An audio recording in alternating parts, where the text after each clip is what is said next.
Hey guys, the Black Critic Guy, and oh boy has this list been a long time coming. I've been meaning to do this list for ages now, and it's finally here. It's finally time to put these sorry ass excuses for love interest on blast as I count down the top 10 worst romantic leads in anime. These are characters that fail on almost every single level, as likable leads, as competent romantic foils, and most importantly, as individuals that earned and deserved the affection and adoration given to him or her by others. Man, I'm getting so excited. I've been wanting to do this for ages, forever, man, and it's here. It's finally here. So you know what? Enough beating around the bush. Let's finally get to this long-awaited list. Starting off the list at number 10, in a very fitting and major way, literally, is a group of pathetic beta males that have pissed me off to no end over the last few years that I'll now refer to as the romance anime cliche number 9 squad. This collection of passive, unremarkable, whiny, uncharismatic, cowardly losers consists of Yukinari from Girls Bravo, Ryota from Brynhilde in the Darkness, Blander Fuckface from I Don't Like You at All, Big Brother, Densuke Mifumi, I believe that's how you pronounce his name, but honestly I don't give a fuck, from Aiken, Yusuke from Green Green, Sora from Akisora, Yu Haruna from Fuka, Sana from Myself Yourself, Raku Ichijo from Nisekoi, and finally the character that drove me to make this list to begin with, Shogo, or as I call him, Shoblo, from Nakaimo, My Little Sister, is among them. The problems with this squad are as vast as its ever-growing membership, which seems to have no end in sight. I listed a few earlier, but the main problem with these characters is that they're so uninteresting and unstimulating, both as main characters and romantic leads. They just don't stand out of a crowd, even if they themselves make up the crowd. I mean, just look at this picture. Do any of them actually stand out to you? I mean, they all kind of look the same, don't they? And from this day all the way to my last, I will never fully understand how these fucking boring-ass, bland, stoic, indistinguishable guys are able to get these beautiful, drop-dead, gorgeous women to fall in love with them. Hell, I don't even think they understand how they did it if I asked them. And they completely squander every golden opportunity thrown their way each and every time with their constant whining, griping, bitching, and unbelievable obliviousness. Hell, that makes me hate them even more! Overall, these fucking losers irritate the shit out of me, and I'm so sick and tired of seeing them. But the sad part is, I'm eventually going to meet another person just like these characters down the line, and a new member will be added to the squad.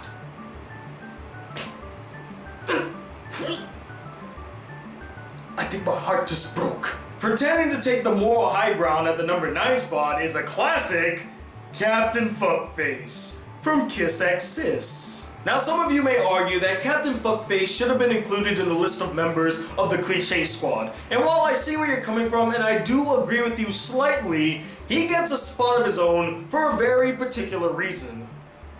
Well, actually reasons. First, I just love picking on the fucker because I hate his guts so much.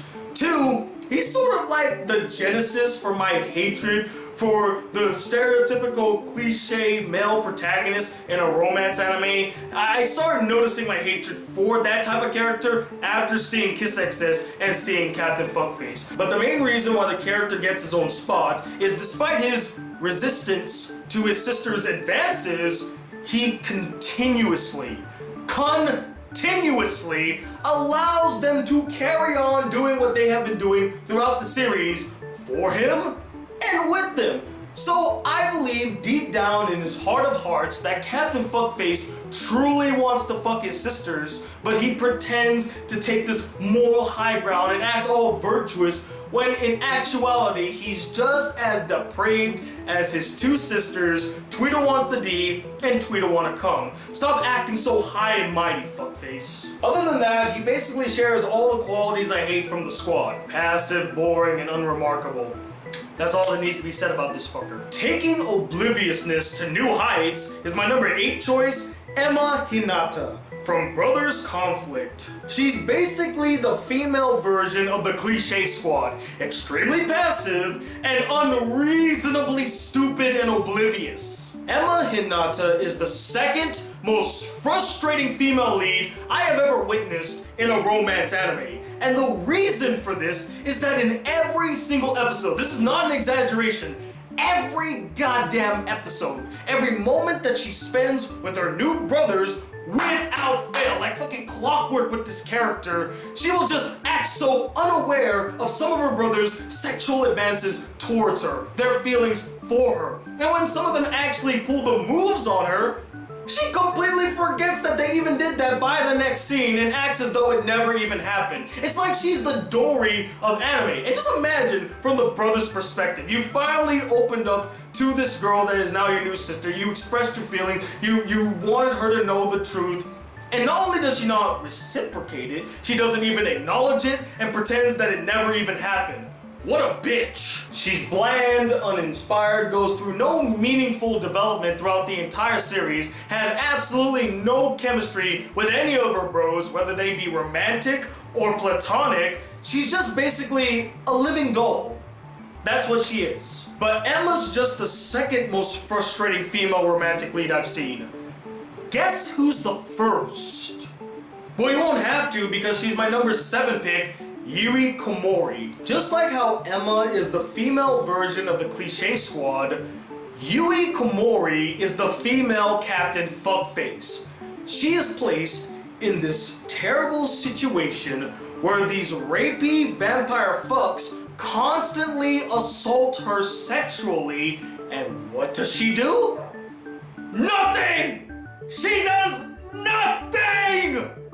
She's basically facilitating their bad behavior. And it's not as though she was crippled from doing anything. She had plenty of opportunities to defend or stand up for herself. Hell, later on in the series, she is given a weapon that can actually hurt and even kill vampires, yet doesn't even use it because she is so passive to a fault that she'd rather play victim than be bold. As a romantic lead, she offers nothing of substance to any of her lovers on an emotional level. Her relationships with them are as hollow as the character herself. She's basically a walking, talking blood bank, but far more annoying. Acting too cool for school, but not pulling it off is my number 6 choice, Tatsuya Shiba from the Irregular at Magic High School. The sad irony to Tatsuya is that they made him out to be the tough, stoic badass to make him seem cool and appealing,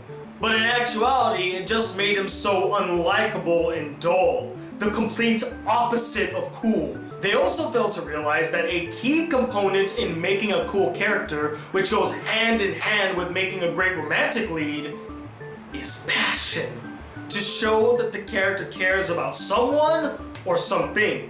Tatsuya, with the exception of his sister to a certain degree, acts as though he doesn't give a shit about anyone or anything. He could care less. This detachment from situations, as well as a complete lack of passion for others, places Tatsuya on this list. Switching from completely straight to totally gay at the number 5 spot is Ryoma Ichijo from Love Stage. Besides being an arrogant asshole most of the time, in his first intimate encounter with Izumi, he sexually assaults him. Yeah, man, not off to a great start. Throughout the anime, he never really tries to connect with Izumi on an emotional level, to find some sort of connection between the two. He seems so much focused on Izumi's looks rather than the person himself, making him one of the most shallow characters I have seen in an anime. Not the most shallow character though, we'll get to him soon. But as for this potential rapist, he's vain, selfish, and unsympathetic. I felt no chemistry between him and Izumi, and his shallow personality earns him no love from me. Starting off great, but slowly becoming deplorable at the number 4 spot is Izaki Yuichi from Hanbun no Suki ga Noboru Soda. Now I have talked numerous times in regards to my hatred for this character, so I'll keep this one relatively short. The reason I hate Izaki so much as a character is the very reason why he's one of the worst romantic leads in anime. He cheated on his terminally ill girlfriend and felt no guilt doing so. And then he, as well as almost every other character in the anime, hides this fact from her. If that ain't some deplorable shit right there, it pains me to this day to feel this way about Izaki. Because I started off liking the character. He started off great, I was rooting for him. And then he did this, and now I can no longer see the character in the same light. I can no longer see him as anything but a scumfuck. Speaking of cheaters, let's talk about the king of cheaters, my number 3 choice, Makoto Ito. He's not number 1? What? That's surprising! How the hell did you not place him at number 1? I don't understand, Tony. This is ludicrous. Alright, now calm down, guys. Let's just take a deep breath and quail the pandemonium that's happening in the comments section right now. I'm sure plenty of you are quite shocked by this decision. Makoto Ito, just number 3 on this list? What is the world coming to? Why did you just place him at the number 3 spot, Tony? Trust me, the individuals that are in the number 2 and number 1 spot, far worse romantic leads than Makoto Ito. I cannot believe I actually said that, but that is true. But I'm sure many of you are not surprised to see that Makoto Ito is on this list, as when it comes to the quintessential worst romantic leads in anime, Makoto Ito is probably the first name that comes to mind for most people. And why shouldn't he? He's completely apathetic to other people's feelings, cheats on everyone that he dates, and is the most shallow character in all of anime. Nobody comes quite close to Makoto Ito. He's a downright disgusting lover who's more focused on feeding his lust and sexual desires rather than forming intimate, strong, and personable relationships with other characters that he's intimate with. But in a strange way, that makes Makoto Ito one of the realest characters in anime because there are people just like Makoto in the real world. Deceptive, manipulative, sex crazed, and just a cold-hearted dick, it's easy to see why Makoto Ito is so hated. Sucking, in more ways than one, is my number 2 choice, those vampire fucks from Diabolic Lovers. As much as I dislike Yui Kamori for her passive nature, she's nowhere near as awful and despicable as these vampire wannabe douchebags. And no, I'm not gonna choose which one among them is the worst, as they're all equally bad in my book for the way that they treated Yui or did not treat Yui. I mean, they basically keep her prisoner in this house, have their way with her whenever they feel like it, and when they're done messing with her, they treat her like shit.